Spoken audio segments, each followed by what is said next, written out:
आज रिवॉल्यूशन से स्टार्ट करना है। कल हमने यहाँ तक कर लिया था, कुवरू मैप पे मैंने दिखा दिया था कि कुवरू कहाँ। ठीक है। Revolution, the movement of earth around the sun is called as revolution of earth. सूर्य के चारों तरफ जो धरती की मूवमेंट है, जो गति है, उसको हम रिवॉल्यूशन, परिक्रमा कहते हैं। The earth revolves around the sun in an elliptical orbit. एक एलिप्टिकल ऑर्बिट में, दीर्घ वर्ताकार ऑर्बिट में चक्कर लगाती है। ठीक है। पीरियड ऑफ रिवॉल्यूशन, रिवॉल्यूशन का पीरियड क्या? Period of revolution is 365 days 5 our and 48 minutes. 365 दिन 5 घंटे 48 मिनट ये रोटेशन रिवॉल्यूशन का पीरियड होता है। ठीक है। मतलब इतने दिन में, इतने समय में एक चक्कर पूरा कर लेती है। The extra 5 hours and 48 minutes are accommodated in leap year. जो एक्स्ट्रा 5 घंटे 48 मिनट है वो लीप ईयर में अकोमोडेट हो जाते हैं। The speed of revolution is not uniform. Revolution की जो स्पीड है यूनिफॉर्म नहीं है। Which increases as the earth comes closer to the sun. जो स्पीड है, जैसे जैसे वो सूर्य के नजदीक चली जाती है पृथ्वी, वो स्पीड ऑफ रिवॉल्यूशन जो उसकी वो बढ़ती चली जाती है। वैसे अगर नॉर्मली औसत इसकी जो स्पीड है वो 1 घंटे में 1650 किलोमीटर, लेकिन वो तो रोटेशन की स्पीड है, वो रिवॉल्यूशन की स्पीड नहीं है। आपने क्या बोला सर अभी कि सन के पास जाएगी? जैसे जैसे पृथ्वी सन के पास जाती है, इलेक्ट्रिकल ऑर्बिट में चक्कर काटती है ना, जैसे जैसे सन के पास जाएगी इसकी जो चक्कर काटने की गति वो तेज हो जाएगी, जैसे जैसे दूर जाएगी वो कम हो जाएगी। तेज होती है सर वो धीरे ये धीरे। वो नहीं है। ठीक है। ये तो प्रकृति का वो है, अगर तेज उसके पास ज़्यादा देर तक रहेगी तो टेम्परेचर ज़्यादा होगा। इसका कोई प्रमाण नहीं है कि। अब ये देखो, इक्विनॉक्स हमने पढ़ा था मार्च 21 and 23 September, solstice 21 June and 22 दिसंबर को, ये सोलिस्टिस होते हैं। 21 जून को, 22 दिसंबर को Tropic of Cancer and Tropic of Capricorn and equinox exactly on the equator sunrise. ठीक है। सूर्य की जो स्थिति होती है एग्जैक्टली इक्वेटर पे होता है। अब इसमें देखो क्या है, ये जो पीरियड ऑफ रिवॉल्यूशन है, या रिवॉल्यूशन है, रिवॉल्यूशन के कारण सीजन्स बनते हैं। इसको ध्यान से देखो क्या है। 3 जनवरी को ये जो सन है और अर्थ, ये सन यहाँ पर, अर्थ यहाँ पर, 3 जनवरी को जो धरती है वो सूर्य के बिल्कुल नजदीक होती है, उसको हम पेरिहीलियन बोलते हैं। ठीक है। और 4 जुलाई को जो अर्थ है वो सन से बिल्कुल दूर होती है, उसको हम क्या बोलते हैं? एफिलियन बोलते हैं। सूरज से बहुत दूर होती है ये। ठीक है। ये अर्थ है। जून 21 को सनराइज डायरेक्टली अर्थ के ऊपर, इक्वेटर के ऊपर आती है। ठीक है। ये समझ गए इसकी रिवॉल्यूशन। ठीक है। अब इसमें देखो क्या आगे, seasons are observe on the earth because earth revolves around the sun in an tilted axis of rotation and the angle of inclination is always constant. ठीक है। सीजन धरती पर इसलिए देखे जाते हैं क्योंकि जो पृथ्वी की परिक्रमण जो है, परिभ्रमण जो है चारों तरफ सूर्य के, वो अपने अक्ष पर झुके हुए के कारण है, जिसके ऊपर वो रोटेट कर रही होती है। और जो एंगल ऑफ इंक्लिनेशन है, इसके जो झुकने का जो कोण बना हुआ है, ऑलवेज कांस्टेंट, वो बना ही हुआ है, हमेशा ऐसे ही रहता है। झुकी की झुकाई है वो। This brings the variation in the length of day and night. इस वजह से कि पृथ्वी अपने एक्स पर झुकी हुई है, इस वजह से पृथ्वी जो है, दिन और रात का जो अंतर है, उसमें अंतर आता है दिन और रात में। ठीक है।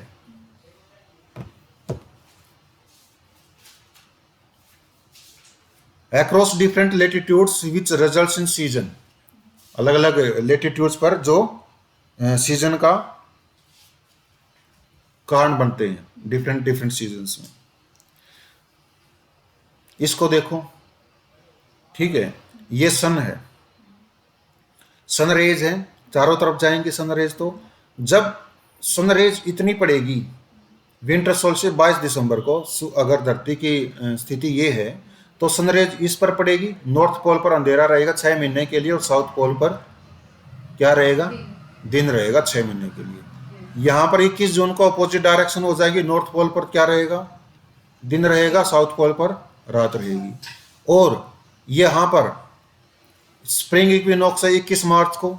21 मार्च को नॉर्थ पोल, साउथ पोल, और इसमें देखो ऑटोमनल इक्विनॉक्स 23 सितंबर को।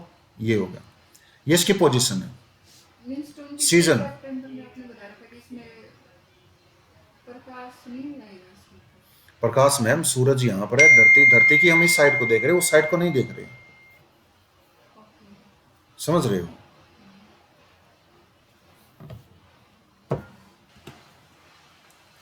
समझ गए? इसको याद रखना, पेरिहिलियन 3 जनवरी या पीलियन 4 जुलाई को होगा। ठीक है, कि जो एंगल ऑफ इंक्लिनेशन है धरती का वो कांस्टेंट है, बना हुआ है, झुकी हुई है। ऐसा नहीं होगा कि इंक्लिनेशन का एंगल किसी पार्टिकुलर टाइम पे इतना होगा और किसी पार्टिकुलर टाइम पे बदलता रहेगा, वो कांस्टेंट है। ठीक है, और एंगल ऑफ इंक्लिनेशन के कारण और इसकी रिवॉल्यूशन के कारण जो सीजन है वो ऑब्जर्व होते हैं। सीजन रिवॉल्यूशन के कारण होते हैं, रोटेशन के कारण नहीं होते। रोटेशन के कारण दिन और रात होते हैं।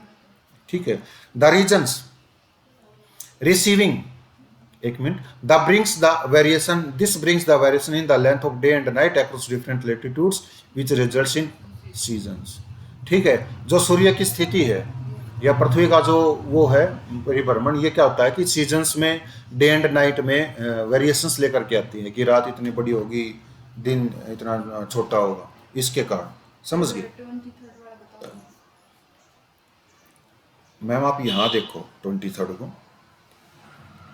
23 सितंबर को इक्विनॉक्स होता है। इक्विनॉक्स का मतलब ये है, देखो 23 सितंबर को नॉर्थ पोल पर भी अंधेरा, साउथ पोल पर भी अंधेरा है।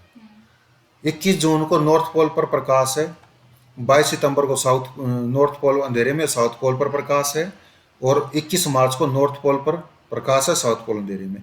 जो 23 सितंबर है ये इक्विनॉक्स है। इक्विनॉक्स का मतलब ये है कि यहाँ पर दिन और रात बराबर है। नॉर्थ पोल पर भी अंधेरा रहेगा तो साउथ पोल पर भी अंधेरा रहेगा। दिन भी बराबर है, रात भी बराबर है, 12-12 घंटे। समझ गए?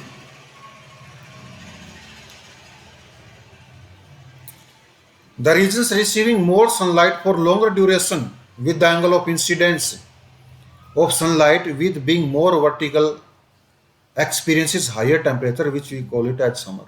वो अक्षेत्र जिसमें सनलाइट ज्यादा मिलती है और एंगल ऑफ इंसिडेंस का मतलब सनरेज जो है, सनरेज डायरेक्टली पृथ्वी पर पड़ती है, उस रीजन में ज्यादा प्रकाश होता है और टेम्परेचर भी ज्यादा होता है, जिसको हम बोलते हैं स्प्रिंग, ग्रीष्म ऋतु है। समझ गई? The region receiving more sunlight, वो रीजन जिसमें ज्यादा सनलाइट हो, फॉर लॉन्गर ड्यूरेशन, ज्यादा लंबे समय तक, with angle of incidence of sunlight, जिसमें सनलाइट की जो रेज की एंगल है इंसिडेंस की पड़ने की, मोर वर्टिकल, वो ज्यादा वर्टिकल है, सीधी है वो, एक्सपीरियंसेस हाई टेम्परेचर, उसमें हाई टेम्परेचर होता है, which we call it as summer, जिसको हम समर बोलते हैं। समझ गई? द रीजन्स, वो रीजन्स रिसीविंग लेसर सनलाइट, जिसमें सनलाइट कम आती है, for lesser duration, lesser duration के लिए, कम ड्यूरेशन के लिए, विद मोर ओब्लिक एंगल, जिसमें ज्यादा ओब्लिक एंगल होती है। ठीक है, सनलाइट की वुड एक्सपीरियंस लेसर टेम्परेचर, उसमें टेम्परेचर बहुत कम होगा, which we call it as winter, जिसको हम विंटर के रूप में जानते हैं। समझ गए? पेरिजी, ये पेरिहिलियन है, हेलियो मीन सन होता है। पेरिजी क्या होता है? मून क्लोजेस्ट अर्थ, जब मून धरती के बिल्कुल क्लोज होता है उसको पेरिजी बोलते हैं। और एपोजी क्या हो गया? जब मून धरती के बिल्कुल दूर होता है उसको एपोजी बोलते हैं। ए मीन्स अवे। समर सोलिस्टिक्स, अब पता चल जाएगा कि समर सोलिस्टिक्स क्या है। ठीक है, the sunrays are falling exactly on the tropic of cancer. जो सनरेज होती हैं समर सोलिस्टिक्स को, 21 जून को जो सनरेज होती है वो एग्जैक्टली ट्रॉपिक ऑफ कैंसर पर गिरती हैं। मतलब सूरज की जो स्थिति होती है इस समय 21 जून को, वो ठीक ट्रॉपिक ऑफ कैंसर के ऊपर होती है। ठीक है, the length of the day increases from the equator towards the north pole. और जो लेंथ है डे की, वो इक्वेटर से नॉर्थ पोल की ओर जब हम जाते चले जाएंगे, लेंथ दिन की बढ़ती चली जाएगी। ठीक है, जैसे जैसे जा रहे हैं, जैसे जैसे जा रहे हैं, जैसे जैसे नॉर्थ पोल पर जाकर के दिन सबसे लंबा होगा, मतलब 6 महीने का दिन। समझ गए? ये क्या होगी? समर सोलिस्टिस होगी। And decreases towards the south pole, और जैसे जैसे हम इक्वेटर से साउथ पोल की तरफ जाना शुरू कर देते हैं, तो वैसे वैसे आते आते साउथ पोल तक 6 महीने की रात होगी, रात बढ़ती चली जाएगी, दिन छोटा होता चला जाएगा। विंटर सोलिस्टिस में क्या होता है? अपोजिट होता है इसके। Sunrays are falling exactly on the tropic of Capricorn. Sunrays जो हैं वो ट्रॉपिक ऑफ कैप्रिकॉर्न पर डायरेक्टली फॉल होती हैं। डायरेक्टली फॉल होने का मतलब ये है कि जो सूर्य की स्थिति होती है वो ट्रॉपिक ऑफ कैप्रिकॉर्न के ठीक ऊपर होती है। ठीक है, the length of the day increases from the equator. Equator से लेकर के जो डे की लेंथ है वो साउथ पोल की तरफ बढ़ती चली जाती है and decreases towards the north pole, और नॉर्थ पोल की ओर घटती चली जाती है। मतलब 22 दिसंबर को 21 जून के विपरीत दिशा होती है, एक दूसरे के अपोजिट होती है। ये समझ गए। इक्विनॉक्स क्या है? इक्विनॉक्स जैसा कि हमें पता है कि इक्विनॉक्स का मतलब होता है equal night, day and equal night होंगे जब 21 मार्च को स्प्रिंग इक्विनॉक्स होता है एंड 23 सितंबर को ऑटमनल या फॉल इक्विनॉक्स होता है। The sunrays are falling vertically along the equator. इस समय जो सन की स्थिति होती है, पोजीशन होती है, वो एग्जैक्टली इक्वेटर के ऊपर होती है। All the latitudes from equator to poles, equator से लेकर के पोल्स तक जितने भी लैटिट्यूड्स हैं north pole and south pole में, experience equal duration of day and night. वो डे एंड नाइट की इक्वल ड्यूरेशन को एक्सपीरियंस करते हैं, इसलिए दिन और रात बराबर होते हैं। Position of overhead sun, overhead sun की पोजीशन क्या है? ऑन 21 मार्च को इक्वेटर पर, ऑन 21 जून को ट्रॉपिक ऑफ कैंसर पर। ठीक है, मैप देखो, बना लो एक मैप। ठीक है, मैप बना लिया, इक्वेटर है, tropic of cancer, tropic of Capricorn. On 21 March को ऑन इक्वेटर, इक्वेटर से फिर ऊपर चला गया 21 जून को ऊपर ट्रॉपिक ऑफ कैप्रिकॉर्न पे, यहाँ कैंसर पे। फिर ट्रॉपिक ऑफ कैंसर से 21 जून के बाद ये वापस इक्वेटर की तरफ आ गया, तो 23 सितंबर को वापस इक्वेटर पर अगेन। ठीक है, एंड 22 दिसंबर को ट्रॉपिक ऑफ कैप्रिकॉर्न पे नीचे आ गया। ये इसकी पोजीशन होती है। मतलब जब नॉर्थ से साउथ की तरफ आ रहा है तो इक्वेटर पार करेगा, साउथ से नॉर्थ की तरफ जा रहा है तो भी इक्वेटर पार करेगा। मतलब इक्विनॉक्स 2 टाइम होगा। समझ गए? देखो 6th month polar day 24 hours and 6th month polar night 24 hour continuous night. समझ गए? देखो the position of 24 hours day और 24 hours night would be experience from 90 degree north, ठीक है, and south up to 66.5 degree north and south respectively. The polar regions that is exactly 90 degree north and south would experience 6 months day and 6 months night. ये बात समझ में आई? क्या समझ में आई बताओ? सर ये तो 24 घंटे के दिन में 24 घंटे की जो रात होती है, वो अगर हम 90 डिग्री नॉर्थ हाँ, पे देखें और 90 डिग्री साउथ में देखें, वहां से और 66.5 डिग्री के बीच में, तो उसमें जो पोलर रीजन है हो गया सर इसमें, तो उसमें 6 महीने के दिन रहेंगे और 6 महीने की रात रहेंगी। 24 hours day and 24 hour night का क्या मतलब? तो सर 6 महीने कंटिन्यूसली रात है तो फिर 24 आवर्स। हाँ, नॉर्थ पोल पर 24 आवर डे रहेगा, साउथ पोल पर 24 आवर नाइट रहेगी। ठीक है, और ये क्या 6 महीने तक ऐसे ही चलता रहेगा। ठीक है, टाइम जोन्स को देखो। ठीक है, time zones, the regions of globe which observes uniform standard time. ये ग्लोब के रीजन होते हैं जो यूनिफॉर्म स्टैंडर्ड टाइम को शो करते हैं। ठीक है, entire globe is divided into 24 time zones with Greenwich meridian as standard time zone reference. पूरे के पूरे ग्लोब को 24 टाइम जोन में बांटा गया है, जिसमें ग्रीनविच मेरिडियम जो है उसको स्टैंडर्ड टाइम जोन लिया गया कि यहां से हम शुरुआत करेंगे। ठीक है, from Greenwich meridiem time increases towards east. Greenwich meridiem से ईस्ट की तरफ जाओगे टाइम बढ़ता चला जाएगा, ग्रीनविच मेरिडियम से वेस्ट की तरफ जाओगे टाइम घटता चला जाएगा। ये समझ गए?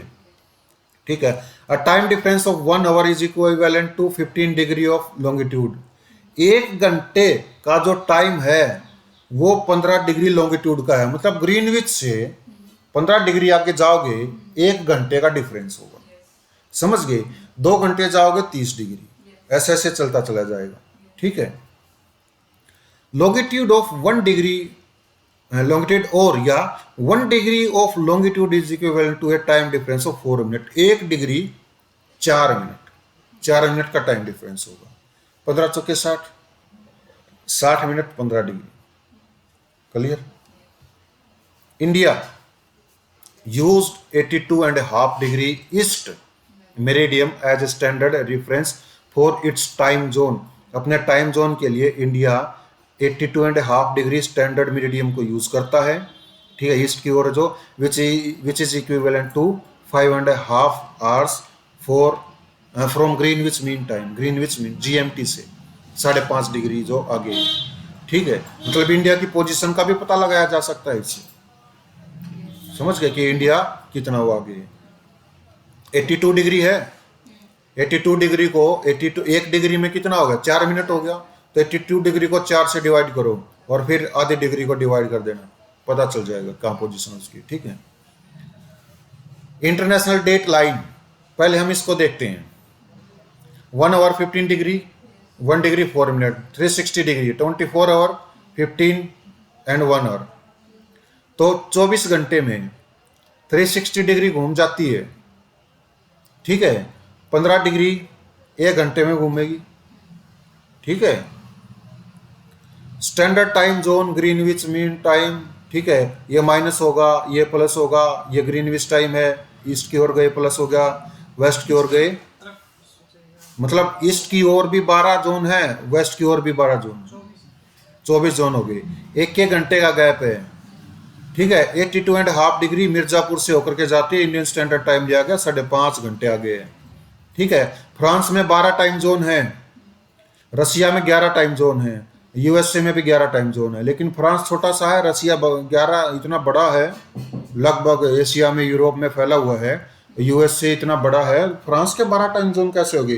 क्योंकि France has many territories all over the world, it has a separate time zone. France की बहुत सी टेरिटरी है ऑल ओवर द वर्ल्ड। जैसे अपने इंडिया में भी रियूनियन आइलैंड, ठीक है, बहुत सी टेरिटरी है फ्रांस की और उनका अलग अलग टाइम जोन है। ठीक है, north east is demanding A separate zone for long time. India इतना बड़ा है कि अरुणाचल प्रदेश से लेकर के गुजरात तक अगर हम इसको काउंट करें, लगभग 30 डिग्री का विस्तार है, मान करके चले 30 डिग्री 1 घंटा 15 डिग्री, मतलब इस हिसाब से 2 घंटे का अंतर हो गया।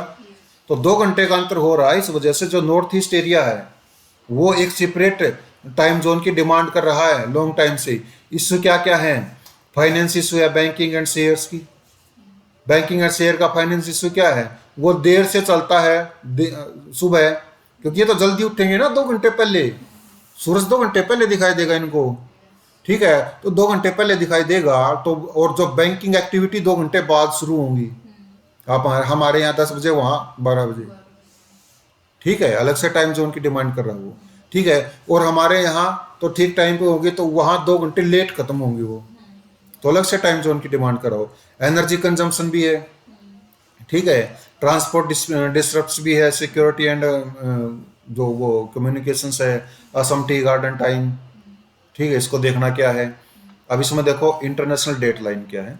It is an imaginary line, एक imaginary line of demarcation, demarcation की ऑन द अर्थ, अर्थ पर, running from north to south pole and demarcates the change of calendar day. North से साउथ की तरफ ये इमेजिनरी लाइन है और date change की डिमार्क करती है कि दिन बदल जाएगा, दूसरा दिन हो जाएगा, डेट कम हो जाएगी, बढ़ जाएगी। ठीक है, इट वाज एग्रीड इन 1884, इसके ऊपर 1884 में सहमति बनी थी। दैट 180 डिग्री ईस्ट और वेस्ट, एक ही है ये। ठीक है, 180 डिग्री ईस्ट और west would represent international date line की 180 डिग्री ईस्ट और वेस्ट इंटरनेशनल डेट लाइन को रिप्रेजेंट करेगी। However it is not a straight line, ये स्ट्रेट लाइन नहीं है 180 degree east. And follow zig zag path, 180 degree तो straight line है, international date line जो है वो एक स्ट्रेट लाइन नहीं है, 180 डिग्री तो स्ट्रेट है। ठीक है, सेमी सर्कुलर है। जो इंटरनेशनल डेट लाइन है वो जिग जैग पैटर्न को क्या करती है? फॉलो करती है, to accommodate the islands in the Pacific Ocean, Pacific Ocean में आइलैंड्स को अकोमोडेट करने के लिए। ठीक है, पैसिफिक ओशन में आइलैंड्स हैं, ठीक है, उनको अकोमोडेट करने के लिए जिगजैग पैटर्न को फॉलो कर दिया। If a person crosses international date line from east to west, यदि कोई व्यक्ति इंटरनेशनल डेट लाइन को ईस्ट से वेस्ट की ओर जाता है, ही लॉजेज ए डे, वो अपना एक डे लूज कर देता, मतलब दिन कम हो जाता है। And he has to add a date, और उसको एक डेट ऐड करनी होगी, जोड़नी होगी इन हिज कैलेंडर, एक कैलेंडर में, क्यों एक दिन खो दिया उसने। ठीक है, if he crosses international date line from west to east, यदि वो इंटरनेशनल डेट लाइन को वेस्ट से ईस्ट की तरफ क्रॉस करता है, वेस्ट से ईस्ट की तरफ क्रॉस करता है, ही गेन्स ए डे, उसे एक दिन और मिल जाता है। And he has to subtract a date, एक डेट को उसे घटाना पड़ेगा फ्रॉम हिज कैलेंडर, अपने कैलेंडर से। समझ गए?